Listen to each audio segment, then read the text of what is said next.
Hey everybody, I know it's been like 3 weeks, a month, I don't know, since I posted last time, but before we get into all of that, this video is going to be a little bit different because I'm allowing y'all to follow my life. Because one of my followers basically was questioning if my journey to like save money and move and all that type of stuff, like, was that for real? Because if y'all follow me on Instagram at Brittany Charnez, y'all know I've been pubbing for my GoFundMe for about a month now. So, I mean, he was right to ask if it was for real or not because, anytime you're giving somebody money, you want to know what you're giving money to. So, I decided that it'd probably be a good idea to show y'all my life. I know I write about it, but writing about it and seeing what actually happens isn't the same thing. So, I really tried to record as much as important things, I guess, in my life, because a lot of times I really do be on my computer trying to write and freelance or whatever else to get money. So here y'all go. Like, share, comment. Let's go. Let's talk about why I haven't posted in like 2-3 weeks. What happened was I actually did end up moving. I told y'all, I was like, next time I post a video, I'm gonna be moved. And that's exactly what happened. Like that week, I think like after I made that video, the last video I made, like a week later, I end up moving. I don't get too excited because I didn't actually move out of the state. I ended up moving with another cousin of mine or whatever, and guess what, I even got a job, and then I got fired. Yeah, so I moved and I ended up getting this job right on the spot, right? Yes, so I was happy, got the job. What I did not know was that the job actually was temporary. So I ended up working at this crafting store called Joann's. And I'm not gonna lie, I was a little bit embarrassed to be working there because I had to really humble myself because I'm thinking to myself, like, I have a degree, but I was being like truly optimistic because I was like, because like I said on my first video, I was like, hey, wherever I work, money is money. So I was being optimistic and everything, but the store wasn't open. So basically, I was helping set up the store, stocking all this other stuff. And like, it was some irritable moments, but I was proud of myself because I was really being humble and optimistic. But honestly, once that store got set up, they was like, yeah, girl, you gotta go, which sucked because I mean, I had plans for that job. My plan basically was I was gonna keep that job until I saved up enough money to move. So, you know, getting not getting to go through with that plan kind of, it sucks. But on a good note, I did learn some things there. I'm really trying to put a little bit more effort into my dreams because this whole time I've been telling Jesus, I want to be an entrepreneur. I want to be an entrepreneur. But I've been putting 1,050% of my energy into working for other people. Like, I've been saying I want to be a full-time entrepreneur and writer for years, but I've been putting way more energy into trying to get a job. And the ironic thing is, I've been putting all my energy trying to get a job. I've been having the hardest time trying to get a job. And in this case, even keeping a job, but I've been putting like this much energy into like actually trying to do something with my business, or actually, trying to write a book. I mean, I did publish a book, but I mean, like a novel or something. I could have been wrote a novel by now, but I spent all my time, trying to work for other people because when I first told people I wanted to be an entrepreneur, they were like, oh, well, you need to get a real job first. So I took that to heart, and that's all I've been trying to do, and it's been steadily failing. So I'm at the point where I'm just like, hey, maybe I need to do something different. Now, if a job comes my way, hey, like, I'm be happy. Like, don't get me wrong. But right now, I just want to focus more on my craft and getting paid for my craft.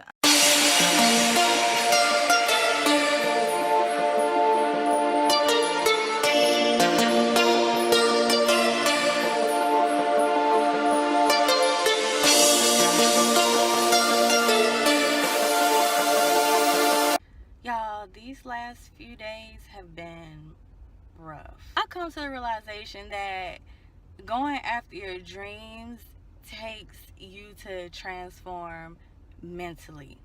I'm trying to utilize my talents to go after my dreams and everything, but people always say, oh, you're so talented. So in my head, if I just start utilizing those talents, like, doors are just gonna come flying open for me.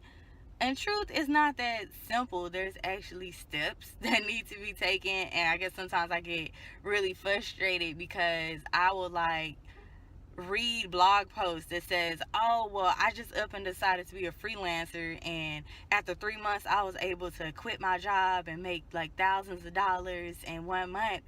And I'm expecting that to happen to me, and when it don't happen, I'm like, well, dang, I must suck. Just trying to be positive. It's definitely an art to stay enthusiastic even after you fail, because I have failed several times, and it's really hard to just stay positive and stay just enthusiastic.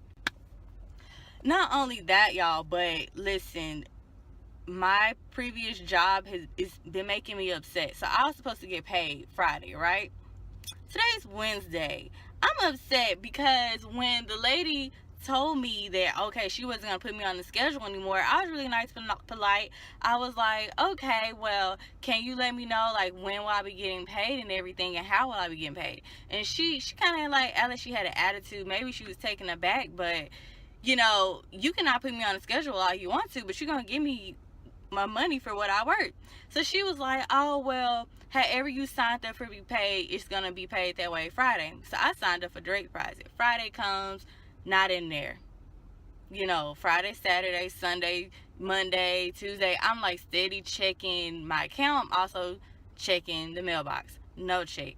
So I'm calling up there, and she's basically like, well, it might be here, but right now I can't check on it. Which makes me upset, because first of all, I shouldn't have to chase you down for my money. I was out of town because Devon Franklin is coming to preach at a church in another city this upcoming Sunday. So I was out of town. I'm waiting on him. And I had to drive all the way back here, which is 2 hours away from where I was, so I can get my check. Success story in the making. I just want y'all witness. I had to make a transition, stop rolling, start getting, realize only two things next: God and grind. Dope. They say, BJ, how you stay sane? I got my leg and pad to cope. Where I'm from, it's not safe to be walking at night. Them boys lurking in the shadows, stalking at night. He's spoken word and open mic nights and just I guess kickbacks and get-togethers. Those are my types of turn-ups. One of the poets was talking I love her because she always brings up these topics that I think about, but I'll never really say. But one of her poems was about women not shaving, and that's not specifically not shaving their hoo-ha. Point was our grandparents, our grandmas probably didn't shave. There's so much pressure on women today to shave down there, and our grandmothers probably didn't do that, and our granddaddies wasn't tripping. I honestly feel like she made a very valid point because there's just, because sometimes I just think to myself, sometimes if I don't shave, whether it's my legs or whatever it is, my mom, she would always make the comment, she'll be like, oh my gosh, that's so nasty. And what I can never understand is, why is it nasty? Hair is a natural thing. It's not a male thing and it's all of a sudden nasty on females. I'm a mammal. I grow hair. It happens. Good morning. So I got up and I went to church today, and I was ridiculously sleepy, but I'm so happy because with all of this bouncing around that I've been doing, because literally I've been staying with so many different people family members and stuff. So I haven't really been able to like go to church like I want to, but it felt great today to go to church, and I was gonna try to get some footage for you guys because the message was bomb, but I was visiting the church and I don't really know how they would have felt if I would have been recording in the middle of it. Like, I didn't want no old lady looking at me like, oh, look at these millennials. So I decided not to. Basically, the message was that sometimes, like, when you have a calling on your life and going after the thing that God or things that God's have called you to do, no matter what it is, no matter if it's marriage or career wise or in the ministry, whatever, sometimes it can be challenging. Let me tell y'all, that message was right on time. Because before we went to church, me and my friend, I woke up and I looked in the mirror as I was getting ready, and I was like, I'm tired, I'm mentally done. I'm so tired of looking at a computer screen and everything else. I am sick, I'm tired of it.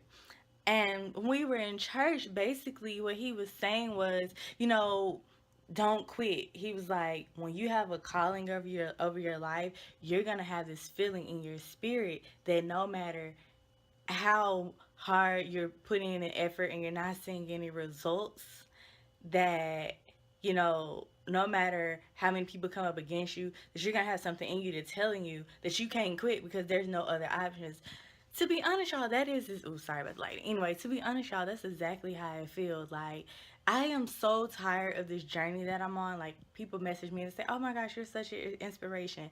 Listen, I'm tired of this journey I'm on. I'm tired of bouncing between other people's houses, wanting to relocate, wanting to do certain things and not sure how it's going to be done.